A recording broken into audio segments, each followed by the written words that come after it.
2026 yilgi pensiya indeksatsiyasi masalasi bugun juda muhim. Chunki bu faqat pensionerlarga emas, balki har bir oilaga ta'sir qiladi. Ota-onamiz, buvijon va bobojonlarimiz, nogironligi bo'lgan fuqarolar, bo'g'uvchisini yo'qotgan oilalar, kelajakda pensiyaga chiqishga yaqinlashayotgan ishchilar, hatto bugun rasmiy ishlayotgan yoshlar ham bu mavzuni tushunib olishi kerak. Chunki indeksatsiya degani oddiygina pensiya oshdi degani emas. Bu pulning qadrsizlanishi, narxlarning o'sishi, budjet imkoniyatlari, ish staji, ish haqi, pensiya turi va qonunchilikdagi o'zgarishlar bilan bog'liq murakkab jarayon.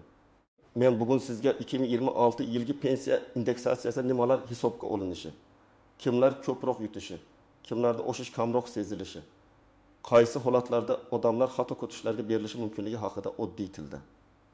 Lekin ekspert sifatida tushuntirib beraman. Bu ma'lumot siz uchun haqiqatan ham tanqidiy darajada muhim. Videoni oxirigacha ko'ring, chunki eng ko'p uchraydigan xatolar va amaliy qadamlarni ham aytaman. Hozirning o'zida kanalga obuna bo'ling, like bosib qo'ying. Chunki pensiya, nafaqa, ish staji va ijtimoiy to'lovlar bo'yicha eng kerakli ma'lumotlarni men shu yerda sodda qilib tushuntirib boraman. Avvalo indeksatsiya nima ekanini aniq tushunib olaylik. Pensiya indeksatsiyasi bu pensiya miqdorini iqtisodiy sharoitga moslab qayta ko'rib chiqishdir. Ya'ni davlat narxlar o'sishi, inflyatsiya, eng kam iste'mol xarajatlari, ish haqi va budjet daromadlarini hisobga olib, pensiyalarni ma'lum foizga oshiradi yoki ayrim bazaviy ko'rsatkichlarni yangilaydi. Ko'pchilik buni shunchaki hammaning pensiyasi bir xil foizga oshadi deb o'ylaydi. Aslida esa pensiyaning tarkibi, odamning ish staji, avvalgi ish haqi, oladigan pensiya turi, qo'shimcha ustamalar va minimal kafolatlar bu jarayonda muhim rol o'ynaydi. Oldingi yillarda ko'pincha pensiyalar ma'lum foiz asosida oshirilgan. Masalan, pensioner 1 million 2 million so'm olayotgan bo'lsa, agar indeksatsiya 10% bo'lsa, u taxminan 1,5 million so'm qo'shimcha oladi deb tasavvur qilinadi. Lekin amaliyotda hamma narsa bunday tekis ishlamaydi. Chunki ayrim pensiyalar eng kam miqdorga bog'langan bo'ladi. Ayrimlarga ustama to'lanadi, ayrimlar bo'quvchisini yo'qotganlik pensiyasini oladi. Ayrimlar nogironlik pensiyasida. Ayrimlar esa yoshga doir pensiyada. Shuning uchun ikki kishi bir mahallada yashab, ikkalasi ham pensioner bo'lsa ham indeksatsiyadan keyingi o'sish miqdori turlicha bo'lishi mumkin. 2026 yilga kelib asosiy e'tibor shunga qaratilmoqda. Pensiya tizimi faqat nominal oshirish bilan cheklanmasligi kerak. Ya'ni qog'ozda pensiya 10 yoki 12% ga oshgani bilan agar oziq-ovqat, dori-darmon, kommunal to'lovlar va transport xarajatlari undan tezroq oshsa, pensionerning real hayotdagi ahvoli yaxshilanmaydi. Shu sababli indeksatsiya haqida gapirganda men faqat qancha foiz bo'ladi degan savolga emas. Bu foiz nimaga asoslanadi? Kimga qanday ta'sir qiladi? Odam o'z huquqini qanday tekshiradi? Degan savollarga javob berishni muhim deb bilaman. Bu yerda yana bir nozik jihat bor. Indeksatsiya ko'pincha avtomatik tarzda amalga oshadi. Ya'ni ko'pchilik pensioner pensiya jamg'armasiga borib ariza yozmasa ham uning to'lovi qayta hisoblanadi. Lekin bu hamma holatda ham men hech narsa qilmasam ham bo'ladi degani emas. Agar sizning ish stajingiz noto'g'ri kiritilgan bo'lsa, eski arxiv ma'lumotlaringiz hisobga olinmagan bo'lsa, familiya o'zgarishi sababli hujjatlar ulanmagan bo'lsa, yoki siz qo'shimcha ustamaga haqli bo'lsangiz, u rasmiylashtirilmagan bo'lsa, indeksatsiyadan keyin ham siz kamroq pul olayotgan bo'lishingiz mumkin. Asosiy qism bihi. Nimalarni bilish kerak? Kim xavotir olishi kerak va kim olmasligi mumkin birinchi navbatda? 2026 yilgi pensiya indeksatsiyasida odatda bir nechta ko'rsatkichlar hisobga olinadi. Men bularni alohida tushuntiraman. Birinchisi, inflyatsiya. Inflyatsiya bu narxlar umumiy darajasining oshishi. Oddiy tilda aytsam, o'tgan yili 1 million so'mga olgan mahsulotingizni bu yil 1,5 million so'mga olayotgan bo'lsangiz, pulning xarid qobiliyati kamaygan bo'ladi. Pensionerlar uchun inflyatsiya yanada og'ir seziladi. Chunki ularning xarajatlari asosan eng zarur narsalarga ketadi. Non, yog', un, go'sht, sabzavot, dori, kommunal to'lovlar. Masalan, yosh ishchi ayrim xarajatlarni qisqartirishi, qo'shimcha ish qilishi daromadini oshirishi mumkin. Lekin 2 yoshli pensioner opa uchun asosiy daromad manbai pensiya bo'lsa, narxlar oshishi to'g'ridan-to'g'ri turmush darajasiga ta'sir qiladi. Ikkinchisi, davlat budjeti va pensiya jamg'armasi imkoniyatlari. Bu ham juda muhim. Pensiya oshishi uchun mablag' kerak. Bu mablag'lar soliqlar, ijtimoiy to'lovlar, budjet transfertlari va iqtisodiyotning umumiy holatiga bog'liq. Agar rasmiy ishlayotganlar soni ko'paysa, ish haqlari oshsa, korxonalar yashirin iqtisodiyotdan chiqsa, pensiya tizimiga tushumlar ham yaxshilanadi. Aksincha, ko'p odam norasmiy ishlasa, konvertda maosh olsa, bugun bir oz ko'proq naqd pul olayotgandek ko'rinishi mumkin. Lekin ertaga pensiya hisobida staj va daromad kam ko'rinadi. Uchinchisi, o'rtacha ish haqi dinamikasi. Pensiya tizimida ko'pincha odamning avvalgi ish haqi va ish staji katta ahamiyatga ega bo'ladi. 2026 yildagi indeksatsiya faqat bugungi pensionerlarga emas, yaqin yillarda pensiya chiqadiganlarga ham ta'sir qilishi mumkin. Chunki bazaviy ko'rsatkichlar va hisoblash tartiblari yangilansa, yangi tayinlanadigan pensiyalar miqdori ham farq qiladi. Shuning uchun 55-60 yoshga yaqinlashgan fuqarolar o'z ish staji, ish haqi ma'lumotlari va mehnat daftarchasidagi yozuvlarni oldindan tekshirtirishi kerak. To'rtinchisi, minimal pensiya va eng kam ijtimoiy kafolatlar. Ba'zi pensionerlarning hisoblangan pensiyasi juda past chiqishi mumkin. Bunday holatda davlat minimal kafolatlar orqali ularni ma'lum darajadan past tushirmaslikka harakat qiladi. Masalan, bir kishi uzoq vaqt rasmiy ishlamagan, ish staji kam, maoshi past bo'lgan. Uning hisob-kitob bo'yicha pensiyasi kichik chiqadi. Lekin minimal pensiya yoki qo'shimcha to'lovlar bo'lsa, u ma'lum darajada qo'llab-quvvatlanadi. Indeksatsiya jarayonida aynan shu minimal chegarlar o'zgarsa, eng past pensiya oluvchilar uchun sezilarli o'zgarish bo'lishi mumkin. Birinchi misol. Toshkent viloyatida yashovchi Olim Takis yoshli erkak kishi 35 yil rasmiy ishlagan. Oxirgi yillarda o'rtacha maosh olgan va hozir yoshga doir pensiyasi 200 ming so'm deb tasavvur qilaylik. Agar pensiya umumiy indeksatsiya natijasida 22% ga oshirilsa, uning pensiyasi taxminan 2,2 ming so'mga oshib, 2 ming so'm atrofida bo'lishi mumkin. Bu odam uchun oshish nisbatan sezilarli. Chunki boshlang'ich pensiya miqdori yuqoriroq. Ikkinchi misol. Qishloqda yashovchi 14 yoshli ayolning ish staji uzilgan. Bir necha yil bola parvarishida bo'lgan, bir necha yil norasmiy ishlagan. Hozir pensiyasi 900 ming so'm atrofida. Agar faqat foizli indeksatsiya bo'lsa, 12% oshish 108 ming so'mni tashkil qiladi. Lekin agar minimal pensiya yoki kam ta'minlangan pensionerlar uchun qo'shimcha kafolatlar ham oshirilsa, uning real oshishi bundan ko'proq bo'lishi mumkin. Shuning uchun past pensiya oluvchilar faqat foizga emas, minimal miqdor va ustamalarga ham e'tibor berishi kerak.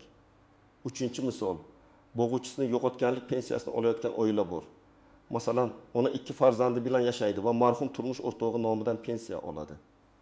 Bunday holatda indeksatsiya oiladagi har bir mehnatga layoqatsiz a'zo ulushi belgilangan tartib va pensiya bazasiga qarab ta'sir qiladi. Agar oila hamma pensionerlar bilan bir xil oshadi deb o'ylasa, xato bo'lishi mumkin. Bu yerda pensiya turi, oluvchilar soni va rasmiy hujjatlar hal qiluvchi ahamiyatga ega. To'rtinchi misol, nogironlik pensiyasini oluvchi fuqaro bor.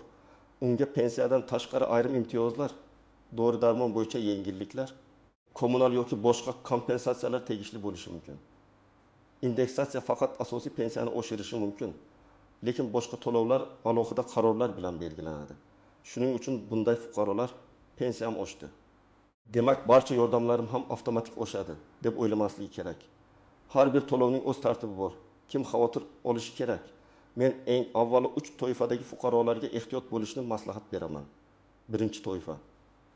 Pensiyasi juda past bo'lganlar. Chunki ularda minimal kafolatlar va ustamalar to'g'ri qo'llanganini tekshirish kerak. Ikkinchi toifa, ish stajida uzilishlar, arxiv hujjatlarida muammo. Eski korxonalar yopilib ketgan holatlar bor fuqarolar. Uchinchi toifa, yaqinda pensiyaga chiqadiganlar.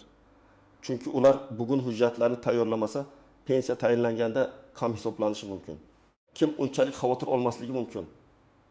Agar sizning pensiyangiz avvaldan to'g'ri tayinlangan bo'lsa, ish stajingiz to'liq kiritilgan bo'lsa, bank kartangiz yoki pochta orqali to'lovlar muntazam kelayotgan bo'lsa, qo'shimcha imtiyoz talab qiladigan yangi holat bo'lmasa, indeksatsiya odatda avtomatik aks etadi. Lekin baribir men kamida bir marta o'z pensiya ma'lumotlaringizni tekshirtirib qo'yishni tavsiya qilaman. Bu sizga ortiqcha xavotirdan qutulishga yordam beradi. Birinchi xato, foiz e'lon qilindi, demak mening pensiyam aynan shuncha foizga oshadi degan fikr. Amalda pensiya tarkibida asosiy qism ustama, kompensatsiya yoki alohida to'lovlar bo'lishi mumkin. Ba'zan indeksatsiya pensiyaning barcha qismlariga emas, ayrim qismlariga nisbatan qo'llanishi mumkin. Natijada odam kutganidan kamroq yoki boshqacharoq oshish ko'radi. Shuning uchun faqat umumiy xabarga qarab xulosa qilmaslik kerak. Ikkinchi xato: qo'shnimniki ko'proq oshdi, demak menikini noto'g'ri hisoblashdi degan xulosa. Qo'shningiz bilan sizning ish stajingiz, ish haqi bazangiz, pensiya turi, ustamalaringiz, farzand parvarishi davrlari, harbiy xizmat yoki zararli mehnat sharoitlari bo'yicha huquqlaringiz bir xil bo'lmasligi mumkin. Masalan, ikki ayol bir xil yoshda pensiyaga chiqqan bo'lsa ham, biri 30 yil rasmiy ishlagan, ikkinchisi 19 yil rasmiy stajga ega bo'lishi mumkin. Tabiiyki indeksatsiyadan keyingi miqdor ham farq qiladi. Uchinchi xato: norasmiy ish yillari bo'yicha kutish. Ko'p odam men 20 yil ishlaganman deydi, lekin hujjatda taqasi yil ko'rinadi. Pensiya tizimi og'zaki gapga emas, hujjatga qaraydi. Mehnat daftarchasi, arxiv ma'lumotnomasi, ish haqi bo'yicha ma'lumotlar. Soliq va ijtimoiy to'lovlar izlari bo'lmasa, o'sha davrni isbotlash qiyinlashadi. 2006 yilgi indeksatsiya ham mavjud rasmiy ma'lumotlar asosida qo'llanadi. Agar sizning bazangiz noto'g'ri bo'lsa, oshish ham noto'g'ri bazaga nisbatan bo'ladi. To'rtinchi nozik jihat: pensiya tayinlangandan keyin topilgan hujjatlar.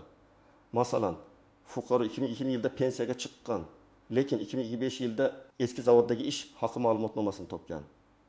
Agar bu hujjat uning pensiyasini oshirishga asos bo'lsa, u qayta hisoblash uchun murojaat qilishi mumkin.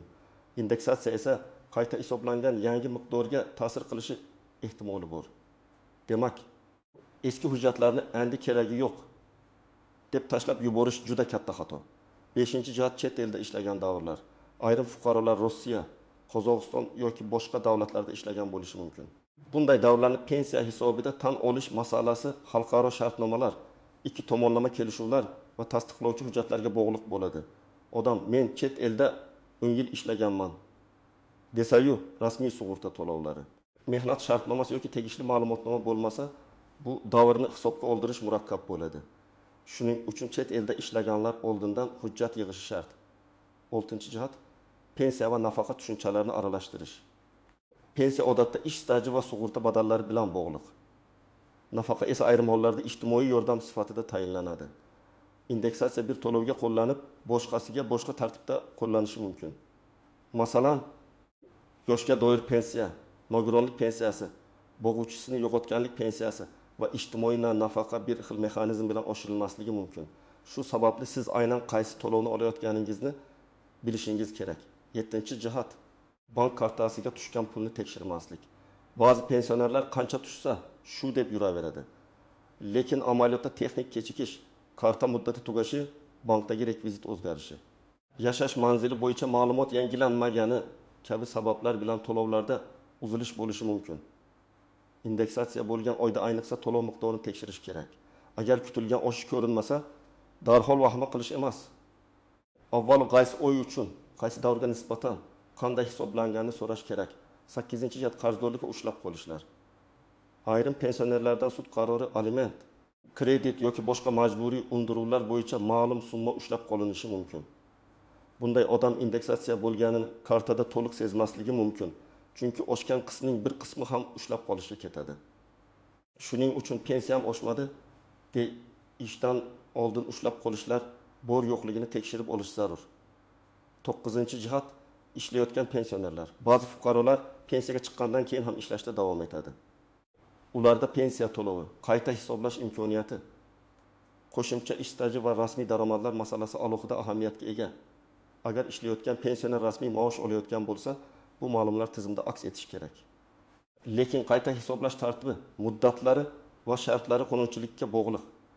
Shuning uchun ishlayotgan pensionerlar ham har yili o'z ma'lumotlarini tekshirtirishi foydali. 10-jihat: yoshga doir pensiyaga chiqish arafasidagi odamlarning kech qolishi. Men ko'p ko'rgan holat, odam pensiyaga chiqishiga bir oy qolganda hujjat yig'ishni boshlaydi. Keyin arxiv yopilgan, korxona tugatilgan, eski ma'lumot topilmaydi. Familiya nikohdan keyin o'zgargan, mehnat daftarchasida muhr noaniq, ish haqi ma'lumotnomasi yo'q. Natijada pensiya kamroq tayinlanadi. 2026 yil indeksatsiyasi qanday bo'lishidan qat'iy nazar. Agar bazaviy hujjatlaringiz to'g'ri bo'lmasa, siz o'zingizga tegishli pulni to'liq olmasligingiz mumkin. Endi aniq qadamlarni aytaman. Bu qismni ayniqsa pensionerlar, ularning farzandlari va pensiyaga chiqishga yaqin fuqarolar diqqat bilan eshitsin. Birinchi qadam, o'zingiz olayotgan to'lov turini aniqlang. Siz yoshga do'yib pensiya olyapsizmi? Nogironlik pensiyasimi?